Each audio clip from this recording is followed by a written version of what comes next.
വിവിധ രോഗാവസ്ഥകളിലൂടെ പ്രത്യേകമായിട്ട് അൾത്താരയിൽ സമർപ്പിച്ച് പ്രാർത്ഥിക്കുന്നു. വിവിധ ജീവിത ദുരിതങ്ങളിലൂടെ കടന്നു പോകുന്ന മക്കളെ പ്രത്യേകമായിട്ട് സമർപ്പിച്ച് പ്രാർത്ഥിക്കുന്നു. എല്ലാവരെയും പ്രത്യക്ഷീകരണത്തിന്റെ സാക്ഷികളായി ഉയർത്തണമേ എന്ന് പ്രാർത്ഥിക്കുന്നു. ഹല്ലേലൂയ. എൻ്റെ പ്രിയപ്പെട്ടവരെ, രോഗസൗഖ്യ പ്രാർത്ഥനയുടെ സമയമാണ്. ഒരു നിമിഷം മൗനമായി ഓൺലൈനിൽ ഇരിക്കുന്നവരും ഓൺലൈനിൽ ശുശ്രൂഷ പങ്കെടുക്കുന്നവരും ഇപ്പോൾ ഏറെ ശ്രദ്ധിക്കേണ്ട സമയം. കർത്താവിന് തന്നെ സൂക്ഷിച്ച് നോക്കുക. കർത്താവിനെ നോക്കുന്നവർ പ്രകാശത്തിലാകും. വിശ്വാസത്തോടെ നോക്കുന്നവരെ അവരുടെ ജീവിതത്തിൻ്റെ ഏതെല്ലാം ഘട്ടങ്ങളിലാണ് ഇരുട്ട് തളം കെട്ടി നിൽക്കുന്നത്, അവിടെയെല്ലാം കർത്താവിൻ്റെ കരുണയുടെ കൃപയുടെ പ്രകാശം വീശുന്ന സമയവും. അച്ഛൻ പ്രാർത്ഥിക്കുമ്പോൾ ശ്രദ്ധിക്കട്ടെ. ഹല്ലേലൂയ. കർത്താവ് ഈശോയൊന്നും അസാധ്യമല്ലാത്തവനെ, ഈശോ എല്ലാം സാധ്യമായവനെ, ഈശോയെ നിനക്ക് സ്വസ്ത്രവും നിനക്ക് സ്തുതിയും, നിനക്ക് ബഹുമാനവും നിനക്ക് ആരാധ്യം അർപ്പിക്കുന്ന കർത്താവ്. കർത്താവെ, നിന്റെ വിശുദ്ധ പൗരോഹിത്യത്തെ മഹത്വപ്പെടുത്തണമേ. കർത്താവ്, സഭയിലുള്ള സാന്നിധ്യം പ്രകടമാക്കണമേ. 36 കൊല്ലം അർപ്പിച്ച കൃപാനയുടെ യോഗ്യതയെ കൃപാസ്ഥാനത്താറെ ജീവനോടെ പ്രത്യക്ഷപ്പെട്ട മാതാവിൻ്റെയും മാധ്യസ്ഥത്തിൽ പിതാവിൻ്റെയും പുത്രൻ്റെയും പരിശുദ്ധാത്മാവിൻ്റെയും നാമത്തിൽ ഞാൻ മക്കളെ ആശീർവദിക്കുന്ന കർത്താവ്. കർത്താവ്, ഇതിൻ്റെ ആണിപ്പെടുതാർന്ന വലതുകരം മക്കളുടെ ശിരസ് വെക്കണം പ്രാർത്ഥിക്കുന്നു. ഇവിടെ സന്ധിബന്ധങ്ങളിലെ കർത്താവിൻ്റെ രക്തം നിറയട്ടെ. മാംസപേശികളിലെ കർത്താവിൻ്റെ രക്തം നിറയട്ടെ. അസ്ഥിക്കുഴകളിലെ കർത്താവിൻ്റെ രക്തം നിറയട്ടെ. രക്തഞരമ്പുകളിലെ കർത്താവിൻ്റെ രക്തം നിറയട്ടെ. മാംസഭിത്തികളിലെ കർത്താവിൻ്റെ രക്തം നിറയട്ടെ. ഹൃദയത്തിലെ, കരളിലെ, കിഡ്നികളിലെ കർത്താവിൻ്റെ രക്തം നിറയട്ടെ. കർത്താവെ, കിഡ്നി കല്ലുള്ളവരെ ഈ നിമിഷം പൊടിഞ്ഞു മാറട്ടെ പ്രാർത്ഥിക്കുന്ന കരളിനൊക്കെ സ്പർശിക്കണേ കർത്താവെ. ഈശോ, ട്യൂബുകളെല്ലാം ബ്ലോക്കായിരുന്നവരെ അങ്ങ് സ്പർശിക്കണമേ കർത്താവെ. കർത്താവെ, ഉള്ളക്കാലം മുതൽ ഉച്ചവരെ കർത്താവിൻ്റെ രക്തം നിറയട്ടെ. എൻ്റെ കർത്താവിൻ്റെ ഉന്നതമായ നാമത്തിലെ, സഭയുടെ അധികാരത്തിലെ, കുരിശിന്റെ അടയാളത്തിലെ ദൈവത്തിന്റെ ശക്തി ഞാൻ മക്കളെ ആശീർവദിക്കുന്ന യേശുവേ, യേശുവേ, നിന്റെ വിശുദ്ധ പൗരോഹിത്യത്തെ മഹത്വപ്പെടുത്തണമേ കർത്താവേ. കർത്താവേ, സഭയിലുള്ള സാന്നിധ്യം പ്രകടമാക്കണമേ. അമ്മേ, പരിശുദ്ധമ്മേ, ദേവമാതാവേ, എല്ലാ മക്കളെയും സ്പർശിക്കണമേ. Lord Jesus Christ, pour out His Spirit, touch with your fire finger, soak with the precious blood. Lord, in peace, Spirit, I command to you, in the name of Jesus Christ, to be healed. കർത്താവ്, വാതരോഗങ്ങള്, വിസർപ്പ രോഗങ്ങള്, psoriasis രോഗങ്ങള്, അസ്ഥി രോഗങ്ങള് യേശുവിന്റെ നാമത്തിൽ സൗഖ്യം പ്രാപിക്കട്ടെ. ഈശോ, ഹൃദയ രോഗങ്ങള്, ഹൃദയത്തിന് വാൽവിന് ബ്ലോക്കുള്ളവര്, വാൽവ് ശ്വസിക്കുന്നവര്, കരരോഗങ്ങള്, കർത്താവ് ഫാറ്റ് ലിവർ ഉള്ളവര്, കർത്താവ് അവിടെ തൊട്ട് സ്പർശിക്കട്ടെ. ഈശോയെ, കണ്ണിന് കാഴ്ചക്കുറവുള്ളവര്, ചെവിക്ക് കേൾവിക്കുറവുള്ളവര് യേശുവിന്റെ നാമത്തിൽ സ്പർശിക്കട്ടെ. തൈറോയ്ഡ് രോഗികള്, ടോൺസൈറ്റ് രോഗികള്, കർത്താവെ, തൊണ്ടയിൽ സ്പർശിക്കട്ടെ. സ്പോണ്ടിലോസിസ് അസുഖമുള്ളവര്, കർത്താവെ, തൊണ്ടയിൽ സ്പർശിക്കണമേ. പിൻകഴുത്തിൽ സ്പർശിക്കണമേ യേശുവിന്റെ നാമത്തില്. കർത്താവെ, സ്രാവ രോഗങ്ങള്, അറിയാതെ മരം പോകുന്നവര്, മൂത്രം പോകുന്നവര്, ഈശോയെ, ഗർഭം അലസിപ്പോകുന്നവര്, മക്കൾ ഇല്ലാത്തവര്, ഗർഭത്തിൽ പ്രയാസങ്ങൾ അനുഭവിക്കുന്നവര് കർത്താവ് സ്പർശിക്കട്ടെ. മക്കൾ ഇല്ലാത്തവരെ കർത്താവ് സ്പർശിക്കട്ടെ. പിസ്യോടി രോഗികള്, പിസ്റ്റുല രോഗികള് കർത്താവ് സ്പർശിക്കട്ടെ. ഇടുപ്പലിന് വേദനയുള്ളവര്, കശേരുകൾ വിട്ടുമാറുന്നവരെ കർത്താവ് സ്പർശിക്കട്ടെ. യേശുവിന്റെ ശക്തി. ഉറക്കമില്ലാത്തവര്, പ്രഷർ രോഗികള്, ഉറങ്ങാതെ നടക്കുന്നവര്, ഈ പ്രഷർ രോഗികളുടെ മേൽ കർത്താവിന് ശക്തി പ്രവർത്തിക്കട്ടെ. യേശുവിന്റെ ശക്തി വെക്കട്ടെ. യേശുവിന്റെ ശക്തി വെക്കട്ടെ. ശ്രദ്ധിക്കട്ടെ, ശ്രദ്ധിക്കട്ടെ. മാർഗരോഗങ്ങള്, തിരവേദികള്, യേശുവിന്റെ നാമത്തിൽ കിടപ്പ് രോഗികള് സൗഖ്യം പ്രാപിക്കട്ടെ. ഹല്ലേലൂയ, ഹല്ലേലൂയ, ഹല്ലേലൂയ, ഹല്ലേലൂയ, ഹല്ലേലൂയ. യേശുവേ, യേശുവേ, ഹല്ലേലൂയ, ഹല്ലേലൂയ. ആരാധന, ആരാധന. ഹല്ലേലൂയ, ഹല്ലേലൂയ.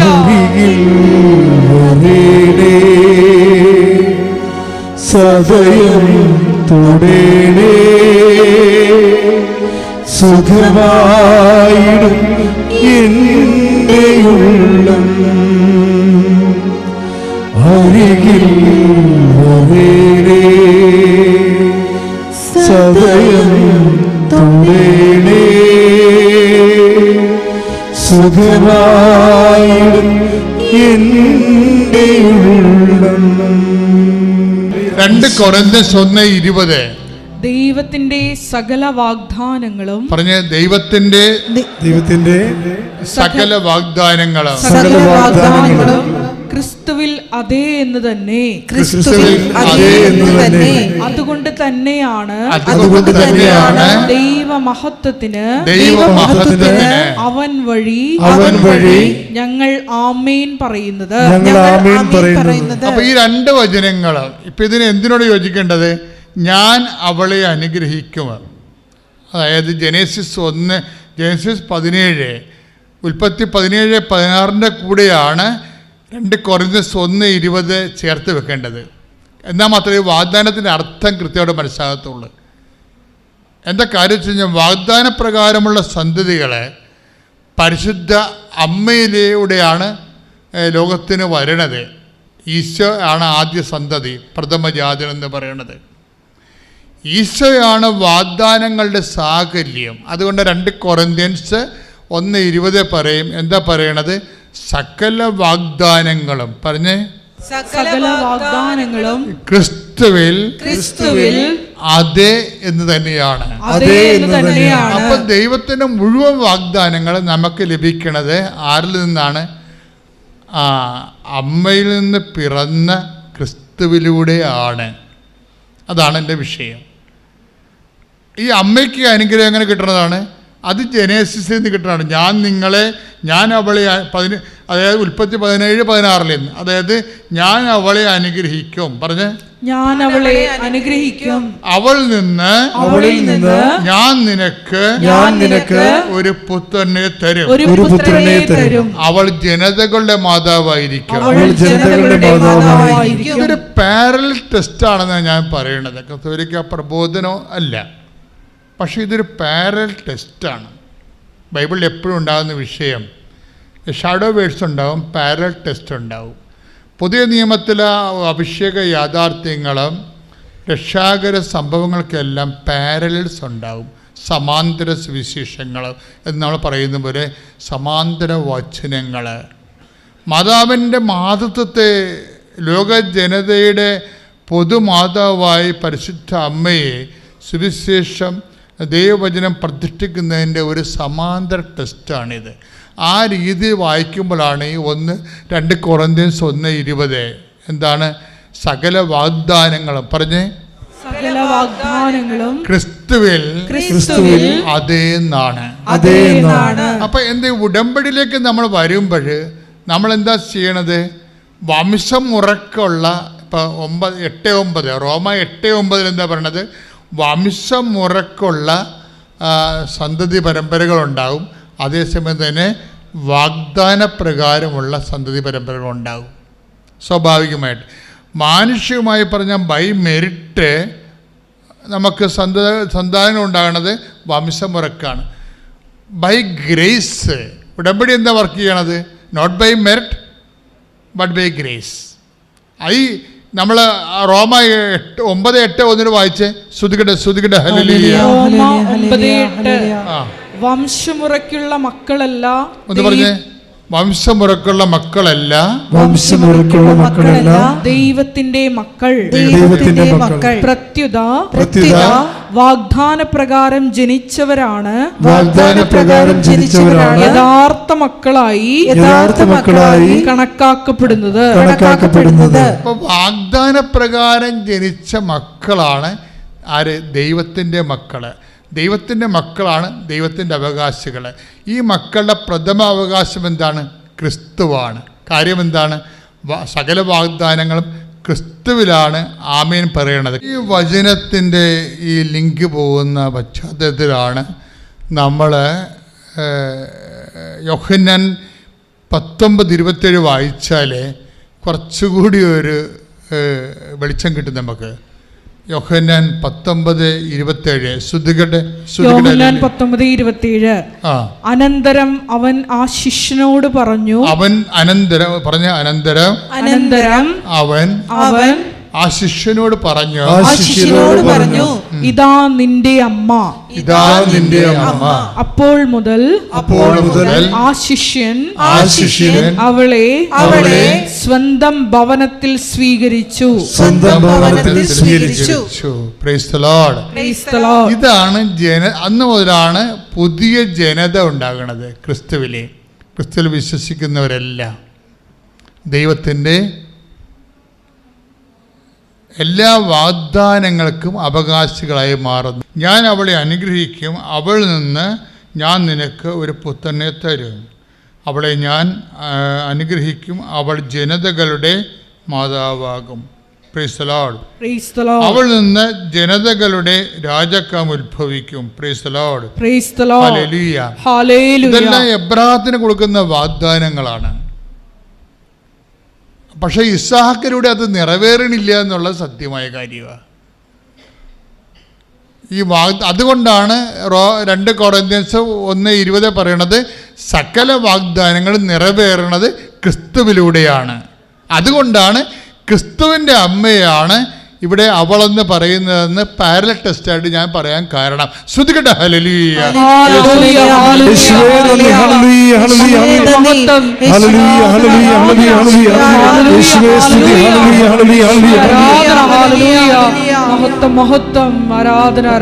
പരിശുദ്ധ പരമദിവ്യകാരുണ്യത്തിന്,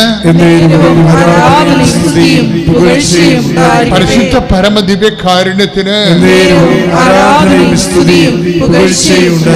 പരിശുദ്ധ പരമദിവ്യകാരുണ്യത്തിന്.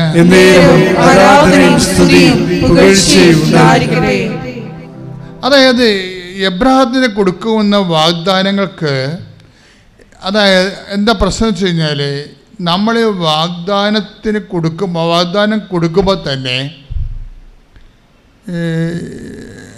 ചിലപ്പോൾ വാഗ്ദാനത്തിന് ഒരു ഷാർപ്പ് ഷൂട്ട് ചെയ്യുന്ന പോലെ അംബിഗസ് ആയിട്ടിരിക്കും ചില സമയത്ത്. എനിക്കങ്ങനെ തോന്നിയിട്ടുണ്ട്. അതായത് വാഗ്ദാനം പൂർണ്ണമല്ലാതിരുന്നു എന്നുള്ളത്. ഒരു മറിയമാണ് എല്ലാത്തിനെയും പൂർണ്ണമാക്കണത്. എന്താ അങ്ങനെ പറയാൻ കാരണം? ഇപ്പം തന്നെ അനിതയുടെ കാര്യം എടുക്കാം. അനിത ഉടമ്പടി ചെയ്യുമ്പോൾ അനിതയ്ക്ക് എന്താ സംഭവിക്കണത്? പെട്ടെന്നാണ് ടൈം. ഇപ്പം ഇത്രയും നാളിൻ്റെ അനിതയുടെ അവസ്ഥ നിങ്ങൾ കണ്ടില്ലേ? ഇപ്പം എന്താ സംഭവിക്കണം? അനിതയ്ക്ക് വരാൻ പോണത് ഉടമ്പടി എടുത്തോടു കൂടി അവൾ പറയണത്, ഉടമ്പടി ചെയ്തതോടുകൂടി എന്തോ എൻ്റെ ജീവിതത്തിൽ സംഭവിക്കാൻ പോകുന്ന പോലെ എനിക്ക് തോന്നാൻ തുടങ്ങിയെന്ന്. അതായത് അത് ഈ സഞ്ചാരി മാതാവിൻ്റെ ഒരു പ്രത്യേകതയാണ്. അത് ഇപ്പോൾ ഈ അനിത മാത്രമല്ല, ഒത്തിരി പേർ റിപ്പോർട്ട് ചെയ്യുന്നുണ്ട്. ഉടമ്പടി എടുത്തു കഴിയുമ്പോൾ മാതാവ് ഇങ്ങനെ കൂടെ നിൽക്കുന്ന കാരണം, കൂടെ വരുന്ന കാരണം അവരെ ഒരു പണ്ടില്ലാത്തൊരു ആത്മവിശ്വാസം ഇങ്ങോട്ട് കയറും.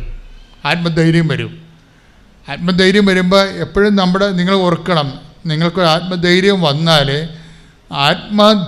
വന്നാൽ അതിൻ്റെ അർത്ഥം ദൈവ സാന്നിധ്യം വരുമ്പോഴാണ് നമുക്ക് ആത്മധൈര്യം വരണത്. ഈ ആത്മധൈര്യം ഈ ഉടമ്പടിയിൽ ഭയങ്കരമായ രീതിയിൽ വിശ്ലേഷിക്കേണ്ട ഒരു പരീക്ഷണ വസ്തുവാണ് ആത്മധൈര്യം. എന്നാൽ ജോഷുവയുടെ പറയുന്നതാണ് ശക്തനും ധീരനുമായിരിക്കുക, അല്ലേ? 1:9 നമ്മൾ വായിക്കണല്ലേ ജോഷുവ, അല്ലേ? വായിച്ച് ശ്രദ്ധിക്കട്ടെ. ജോഷുവ 1:9. ശക്തനും ധീരനുമായിരിക്കണമെന്നും, ശക്തനും ധീരനുമായിരിക്കുക, ഭയപ്പെടുകയോ പരിഭ്രമിക്കുകയോ ചെയ്യരുതെന്നും നിന്നോട് ഞാൻ കൽപ്പിച്ചിട്ടില്ലയോ? നിന്റെ ദൈവമായ കർത്താവ് നീ പോകുന്നിടത്തെല്ലാം നിന്നോട് കൂടെ ഉണ്ടായിരിക്കും. ധൈര്യം വരണം എപ്പോഴാണ്? ദൈവം കൂടെ വരുമ്പോഴാണ്. ഇപ്പം അനിത ഉടമ്പടി എടുത്തു. അനിതയുടെ അവസ്ഥ നിങ്ങൾക്ക് അറിയാമല്ലോ. പക്ഷെ അനിത പറയണത് ഇവിടുന്ന് ഇറങ്ങിയപ്പോൾ തന്നെ എന്തോ ഒരു വല്ലാത്ത ധൈര്യം തോന്നാൻ തുടങ്ങി. എന്താ കാര്യം? നമ്മളവർക്ക് ധൈര്യം തോന്നാൻ തുടങ്ങി കഴിഞ്ഞാൽ ബിബ്ലിക്കലായിട്ട് പറഞ്ഞാൽ ദൈവത്തിൻ്റെ നീ പോകുന്നിടത്തെല്ലാം നിന്നോട് കൂടെ ഞാനുണ്ടായിരിക്കും. ദാറ്റ്സ് എ പ്രോമിസ്, അതൊരു വാഗ്ദാനമാണ്. നീ പറഞ്ഞ മക്കളെങ്കിലും അവകാശികളാണെന്ന് പറഞ്ഞു കഴിഞ്ഞാൽ വാഗ്ദാനത്തിൻ്റെ അവകാശികളാണ്. അതൊരു വാഗ്ദാനം എന്താണ്? I will come with you wherever you go. നീ എവിടെ പോയാലും നിൻ്റെ കൂടെ വരും. അതിൻ്റെ ഈ നെറ്റ് ഇഫക്റ്റ് എന്താണ്? ശക്തനും ശക്തിയും ധൈര്യവും. കൈയിട്ടിച്ച് കർത്താവ്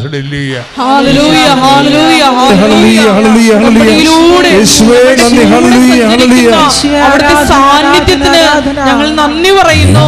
ഞങ്ങളെ ശക്തിപ്പെടുത്തുന്ന നന്ദി പറയുന്നു.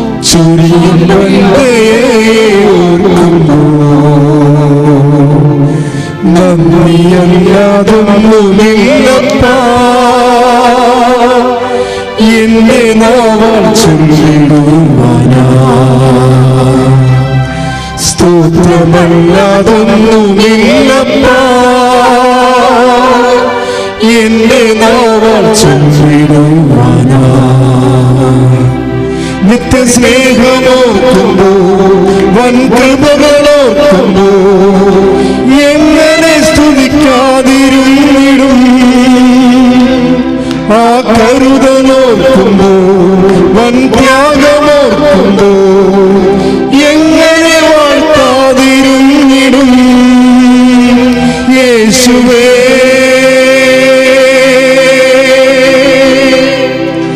എണ്ണമില്ല നന്മകളെന്നിൽ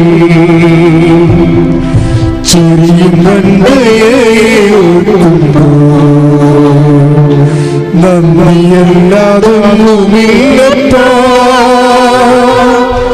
എന്റെ നാമം ചൊല്ലിടുവാനാ പരിശുദ്ധ പരമ ദിവ്യകാരുണ്യത്തിന് ആരാധനയും സ്തുതിയും പുകഴ്ചയും ഉണ്ടായിരിക്കട്ടെ.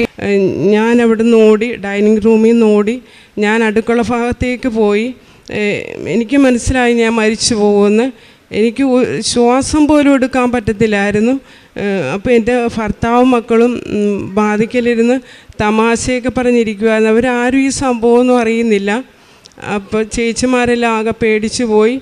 അപ്പം ഞാൻ മരണമാണ് എൻ്റെ മുന്നിൽ കണ്ടത്. ഞാൻ ഓർത്തി ഞാൻ മരിക്കുമെന്ന് എനിക്ക് ഉറപ്പായിരുന്നു. കാരണം എനിക്ക് ശ്വാസം എടുക്കാൻ പറ്റാതെ ഞാൻ അടുക്കളയിൽ കിടന്ന് മരണവെപ്രാളമായിരുന്നു. അപ്പോൾ ഞാൻ രാവിലെ പ്രതീക്ഷീകരണ പ്രാർത്ഥന ചൊല്ലിയപ്പോൾ ഞാൻ മാതാവിനോട് പറഞ്ഞായിരുന്നു, മാതാവേ, ഞങ്ങളിവിടുന്ന് കല്യാണത്തിൽ പോകുമ്പോൾ ഞങ്ങൾക്കും ഞങ്ങളുടെ ബന്ധുക്കൾക്ക് ആർക്കും ഒരാപത്തും അപകടവും രോഗവും കൂടാതെ നീ കാത്തു പരിപാലിക്കണമെന്ന് ഞാൻ പ്രാർത്ഥിച്ചിട്ടായിരുന്നു പോയത്. അങ്ങനെ ഞാൻ ഉടമ്പടി കാശുരോഗം എൻ്റെ കയ്യിലുണ്ടായിരുന്നു. അങ്ങനെ ഞാൻ അവിടെ അങ്ങനെ ഇന്നപ്പോൾ ഞാൻ പെട്ടെന്ന് എനിക്ക് ശ്വാസം കിട്ടാതെ വന്നപ്പോൾ ഞാൻ പെട്ടെന്ന് എൻ്റെ പൂർവികരെയാണ് എൻ്റെ മുന്നിൽ കണ്ടത്. കാരണം മരണമാണ് എൻ്റെ മുന്നിൽ കണ്ടത്. അപ്പോൾ ഞാൻ പെട്ടെന്ന് അമ്മയെന്നൊരു വിളി ഞാൻ ഉച്ചത്തിൽ വിളിച്ചു. പെട്ടെന്ന് തന്നെ അത്ഭുതം സംഭവിച്ചു. അമ്മ മാതാവ് എൻ്റെ തൊണ്ടയിലുള്ള എല്ലും കഷ്ണം അമ്മ ഇറക്കി കളയുന്ന പോലെ എനിക്ക് തോന്നി ഉള്ളിലോട്ട്. പെട്ടെന്ന് തന്നെ എനിക്ക് ശ്വാസം എടുക്കാൻ പറ്റി. അങ്ങനെ ഞാൻ ഉമിനീരിറക്കിയപ്പോൾ എൻ്റെ തൊണ്ടയിലെല്ലാം പൊട്ടിയിരുന്ന് എനിക്ക് ഉമിനീര് പോലും ഇറക്കാൻ പറ്റത്തില്ലായിരുന്നു. അങ്ങനെ ഒരു അനുഗ്രഹം അമ്മ എന്നെ കാത്തു. അങ്ങനെ എൻ്റെ ഉടമ്പടി കൊറോണ കാരണം മുടങ്ങിപ്പോയായിരുന്നു. അങ്ങനെ 2022 ഓഗസ്റ്റ് 16-ാം തീയതി എൻ്റെ ഭർത്താവിൻ്റെ അച്ചായി മരിച്ചു പോയായിരുന്നു. അങ്ങനെ മരിച്ചു പോയപ്പോൾ മരിച്ചു കഴിഞ്ഞ് 7-ൻ്റെ അന്ന് ഞാൻ എൻ്റെ വീട് വരെ ഒന്ന് പോയായിരുന്നു, എൻ്റെ അമ്മയ്ക്ക് വയ്യാതെ. അങ്ങനെ ഞങ്ങൾ തിരിച്ചു വന്നപ്പോൾ വീട്ടിൽ പെട്ടെന്നൊരു കുടുംബ പ്രശ്നം ഉണ്ടായി. അങ്ങനെ ആകെ താളം തെറ്റി വീട്ടിൽ. പിന്നെ എല്ലാവരും അങ്ങനെ എല്ലാവരും ഭർത്താവും ചേച്ചിമാരും ചേട്ടന്മാരൊക്കെ ഇടയ്ക്ക് വഴക്കിട്ട് അങ്ങനെ പ്രശ്നങ്ങളായി കേസായി. അപ്പോൾ എനിക്ക് ആകെ വിഷമമായി. അമ്മച്ചി പറഞ്ഞു, ഞങ്ങൾ ചാച്ചിയൊന്നും നോക്കിയിട്ടില്ല. അങ്ങനെ ആകെ എനിക്ക് വിഷമമായി. 13 വർഷമായിട്ട് എൻ്റെ കല്യാണം കഴിഞ്ഞിട്ട് 13 വർഷമായി. ഞങ്ങളാണ് കുടുംബത്തിൽ, ഞങ്ങൾ 9 മക്കളാണ്. ഏറ്റവും ഇളയതാണ് ഭർത്താവ്. അങ്ങനെ ആകെ വിഷമമായി, കേസായി, പ്രശ്നമൊക്കെ ആയി. അങ്ങനെ ആകെ ഇതായി എല്ലാവരും ഞങ്ങളെ ഒറ്റപ്പെടുത്തി. അങ്ങനെ അപ്പോൾ ഭർത്താവിനാകെ വിഷമം വന്നു. അങ്ങനെ ഭർത്താവ് പറഞ്ഞു, ചേട്ടന്മാരെല്ലാം കൂടെ പറഞ്ഞു, ഞങ്ങൾ വെച്ച് ഓരോ മുറികളാണ്, അതുകൊണ്ട് നീ ഇവിടെ വീടൊന്നും വെച്ചിട്ടില്ലല്ലോ എന്ന് പറഞ്ഞപ്പോൾ ഭർത്താവിനത് സഹിക്കാൻ പറ്റിയില്ല. അങ്ങനെ ഭർത്താവ് പെട്ടെന്ന് തന്നെ അവർ വെച്ച മുറികളെല്ലാം പൊട്ടിച്ച് കളഞ്ഞു. ഞങ്ങൾ അടുക്കള മാത്രം നിർത്തിക്കൊണ്ട് ഞങ്ങൾ ആ ഒറ്റ മുറിയിലും ഞാനും എൻ്റെ ഭർത്താവും 2 മക്കളും കൂടെ താമസിച്ചു. അങ്ങനെ ആ വീട് പൊളിച്ച സമയത്ത് ഭർത്താവ് എന്നോട് പറഞ്ഞു, നീ പിള്ളേരും കൂടെ വീട് പൊളിക്കുമല്ലേ, നീയും പിള്ളേരും കൂടെ വീട്ടിലോട്ട് പൊക്കോളാൻ പറഞ്ഞു. എൻ്റെ വീട് പറവൂരാണ്. അങ്ങനെ എനിക്ക് പേടിയായിരുന്നു പോകാൻ. കാര്യം ഇത്രയും വർഷത്തിനുള്ളിൽ ചെറിയ ചെറിയ പ്രശ്നങ്ങൾ നടക്കുമെങ്കിലും എനിക്കറിയാം ഞാൻ പോയി കഴിയുമ്പോൾ എൻ്റെ ഭർത്താവ് എന്തെങ്കിലും വിഷമം തോന്നിയതിൽ ചെയ്യുമെന്ന് എനിക്ക് ഉറപ്പായിരുന്നു. അതുകൊണ്ട് ഞാൻ പറഞ്ഞു ഞാൻ പോകുന്നില്ല. അപ്പോൾ ഭർത്താവ് പറഞ്ഞു, പൊക്കോ, പൊടിയല്ലേ, പിള്ളേർക്ക് അലർജി ആയിരിക്കും, നീ പൊക്കോളാൻ പറഞ്ഞു. അങ്ങനെ ഞാനും എൻ്റെ പിള്ളേരും കൂടെ മനസ്സോടെ എൻ്റെ വീട്ടിലേക്ക് പോയി. ഇവിടെ എൻ്റെ വീട്ടിലായിരുന്നെങ്കിലും ഞാൻ അവിടുത്തെ മാതാവിൻ്റെ ഇടവക പള്ളിയിൽ കുർബാനയ്ക്ക് പോകുമായിരുന്നു. അപ്പോൾ ഞാൻ പറയുമായിരുന്നു, മാതാവേ, നീ എൻ്റെ ഭർത്താവിനെ കാത്തുകൊള്ളണം, ഞങ്ങളാരും അവിടെ ഇല്ലല്ലോ എന്ന് പറഞ്ഞ്. അങ്ങനെ അന്ന് തന്നെ ഭർത്താവ് ഞങ്ങളെ പറഞ്ഞു വിട്ടത് വേറൊന്നിനുമല്ല, പുള്ളിക്കാരനെ ആത്മഹത്യ ചെയ്യാൻ വേണ്ടിയായിരുന്നു. കാര്യം പുള്ളിക്കാരന് സഹിക്കാവുന്നതിലപ്പുറമായിരുന്നു. കാര്യം എനിക്ക് സഹിക്കാനുള്ള ശക്തി അമ്മ 13 വർഷമായിട്ട് തന്നിട്ടുണ്ട്. കാര്യം അമ്മയുടെ തിരുനടയിൽ നിന്നാണ് എൻ്റെ കല്യാണം നടന്നത് 2008. അപ്പം അന്ന് തൊട്ട് അമ്മ എൻ്റെ കൂടെ ഉണ്ടെന്നുള്ള എനിക്ക് ഉറപ്പുണ്ട്. എനിക്ക് സഹിക്കാനുള്ള ശക്തിയെല്ലാം അമ്മ തന്നിട്ടുണ്ട്. അപ്പം ഞാൻ ആഘോഷം എനിക്ക് ഭർത്താവ് അപ്പം ഞങ്ങളെ വിട്ടേച്ച് ആത്മഹത്യ ചെയ്യാൻ വേണ്ടിയായിരുന്നു.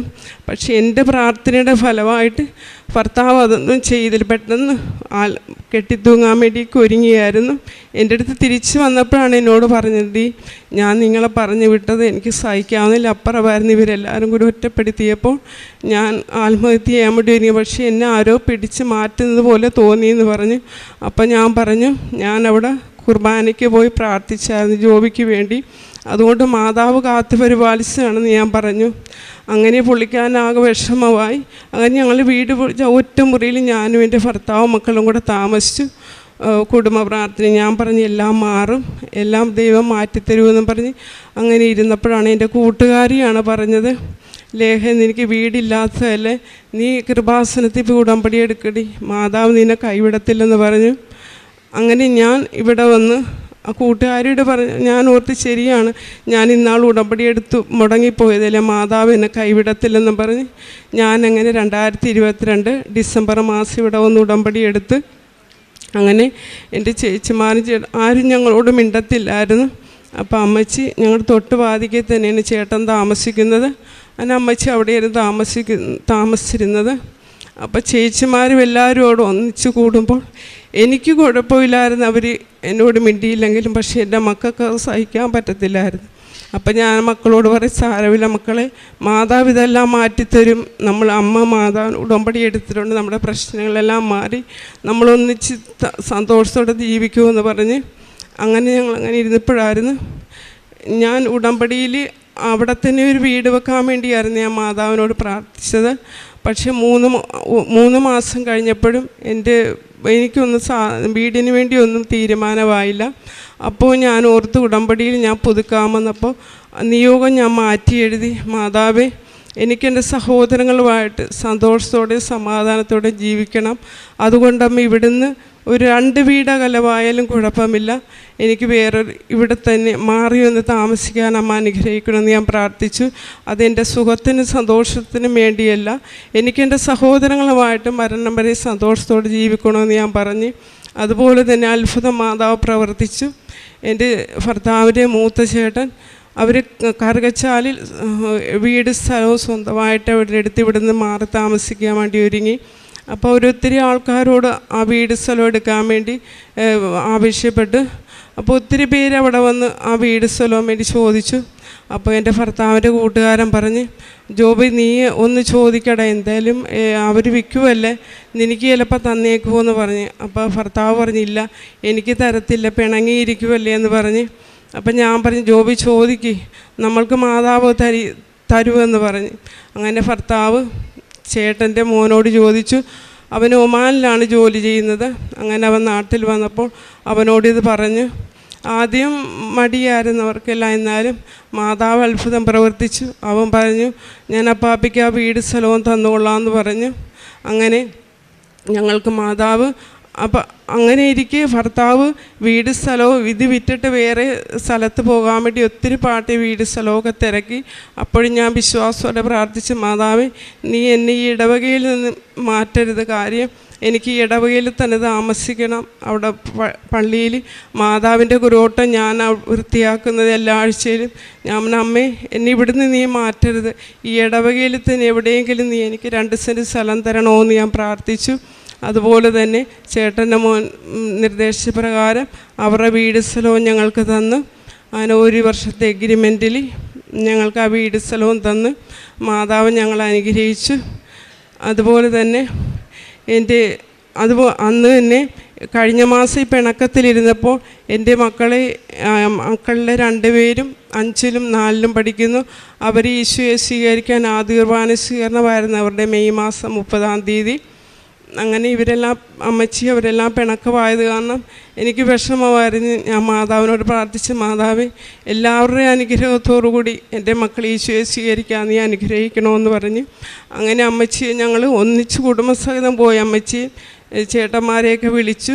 അവരെല്ലാവരും വരാമെന്ന് വെച്ചാൽ അമ്മച്ചിക്ക് വിഷമമായിരുന്നു. ഭർത്താവ് അമ്മച്ചീനെ സ്നേഹത്തോടെയല്ലേ വിളിച്ചപ്പോൾ അമ്മച്ചിക്ക് വിഷമം, വരത്തില്ലെന്ന് പറഞ്ഞ്. പക്ഷെ അമ്മച്ചി വരാത്ത കാരണം ചേച്ചിമാരും ചേട്ടന്മാരും ആരും വരത്തില്ലെന്ന് പറഞ്ഞു. അപ്പോൾ ഞാൻ പറഞ്ഞു, ഞാനിവിടെ ശനിയാഴ്ച 31-ാം തീയതി ശനിയാഴ്ച ആദ്യ കുർബാന, ഞാൻ ഇവിടെ തിങ്കളാഴ്ച വന്നു.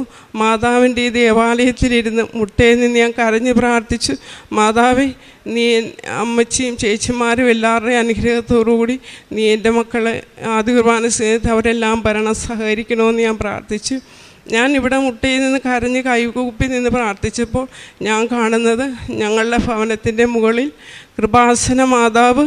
എനിക്കൊന്നും മനസ്സിലായില്ല. പക്ഷേ ഞാനിവിടെ നിന്ന് കരഞ്ഞ് കൃപാസന മാതാവ് ഞങ്ങളുടെ വീടിന് മുകളിൽ നിന്നുകൊണ്ട് അമ്മയുടെ ചുറ്റിനും സൂര്യപ്രകാശം പോലെ ഇങ്ങനെ തിളങ്ങുന്നു. എനിക്കൊന്നും മനസ്സിലായില്ല. ഞാനങ്ങനെ തിരിച്ച് വീട്ടിൽ ചെന്ന് വൈകുന്നേരം ഇവിടുന്ന് തിരിച്ച് ചെന്നപ്പോൾ